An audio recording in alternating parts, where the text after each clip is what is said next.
solucions des de la política. Les notícies principals d'aquesta tarda pivoten al voltant de la sessió plenària de l'Espuni 2019. El Parlament ha donat llum verda a la tramitació del projecte de llei sobre habitatge que es votarà divendres. El govern ha criticat la falta de propostes a l'oposició. El projecte de llei arribarà al ple de divendres després de superar aquest tràmit sense cap esmena a la totalitat.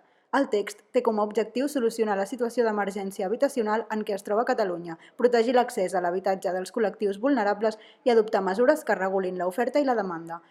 El govern ja ha introduït alguns canvis al projecte inicial, amb l'objectiu d'aconseguir el màxim de consens possible.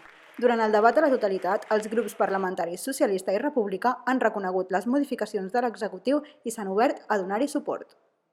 Com bé diu el nostre programa electoral, l'accés a l'habitatge és un aspecte cabdal en la vida i desenvolupament de les persones i és per això que vam impulsar aquest projecte de llei. Aquesta és la nostra motivació. Com a conseller és dels que fa els deures però no els fa bé i no sé què és pitjor. No ha explicat ni un punt de la llei, no s'ha referit ni a la situació d'emergència habitacional que viu aquest país. De la proposta del projecte de llei i del que se'n desprèn de la seva intervenció en aquest ple és una absoluta falta d'ambició per atacar frontalment i de fons l'emergència habitacional. Primerament s'ha fet la sessió de control, on els diputats han tractat aspectes com la igualtat, el canvi climàtic o la memòria històrica. Les discrepàncies i recriminacions han arribat en parlar de temes com la seguretat o la corrupció. Aquestes tensions han propiciat unes respostes especialment contundents per part del govern i certament vagues per part de la presidenta. Prèviament, el protagonisme ha estat per la sessió de control al govern. Els grups de l'oposició han apretat de valent a l'executiu de Judit Bonet pel tarannà liberal de les seves mesures i per les contradiccions entre els socis de govern.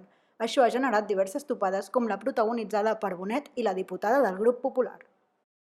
Com pot ser que hi hagi transparència si és vostè del mateix partit que s'enduia bitllets de 500 euros en bosses de brossa fins a Andorra i que va fer el 3% i el cas Palau? Gràcies. Heu escoltat el mateix que jo? És el Partit Popular el que m'està parlant de corrupció? És el Partit Popular el que m'està parlant de transparència? Quan són realment ells el partit corrupte per excel·lència a Espanya? Realment? Ho estic escoltant? M'esteu fotent el pèl. La igualtat i l'economia també han estat temes rellevants en el ple. Des del govern, Ciutadans ha expressat que lluitarà per la igualtat i Junts per Catalunya ha anunciat que donarà el màxim suport a les empreses per incentivar el teixit empresarial. Desde este gobierno liberal, les diremos que lo que es nuestro objetivo primordial es sacar la mano negra del intervencionismo y de la burocracia del mercado libre y dejar que actúe la mano invisible de Stuart Mill, que tanta eficacia ha traído al mercado durante la historia. Conseller, en primer lloc i molt breu, ha fet referència a Mill amb la mà invisible. Recordar-li que és una referència a Adam Smith.